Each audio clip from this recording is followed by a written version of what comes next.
We just left Lake Tahoe and we're heading up north to Broken Arrow Campground, which is right next to Crater Lake. Driving for how many hours, Brian? 5 hours? 6 hours. There was nothing for a very long time, and now we are in Oregon and we just saw a river. It's exciting.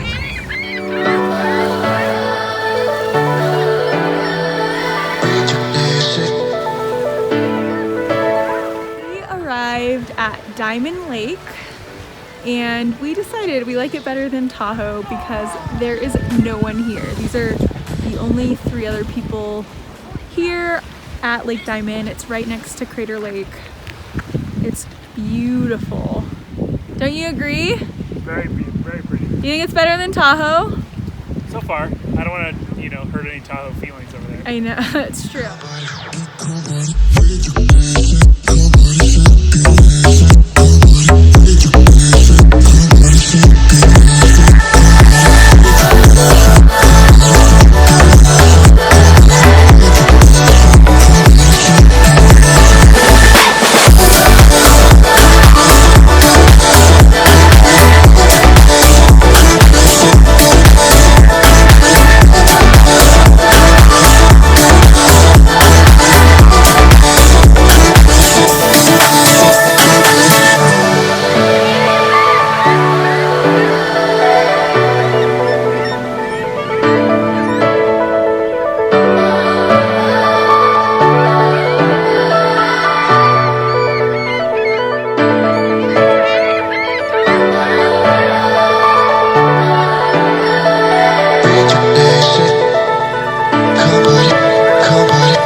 realize how beautiful Oregon beaches are. This is absolutely beautiful.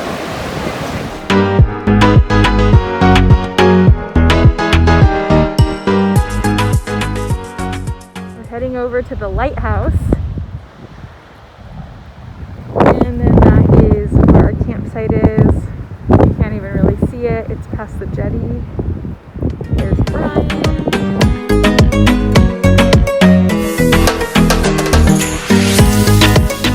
Hello. Cheerio. We are in, well, not quite, but we're near Newport, Oregon. And we are near South Jetty over here. And yeah, it's beautiful. There's a lot of cool beaches around here. Seems like good surfing right now. It's a little mellow. I don't know if it's too cold. Nobody's out, but there's a bunch of people out early this morning. Little peeling waves. Actually doesn't look that bad, but I'm assuming maybe it's cold. I don't know. Interesting. There's no one here. We have the whole thing to ourselves. Wind's like a side shore, offshore kind of direction. So yeah, very nice. Just lay up against the berm, and you can kind of avoid a little bit of the sand and wind. This is our setup. Our setup. Drinking Tricera hops by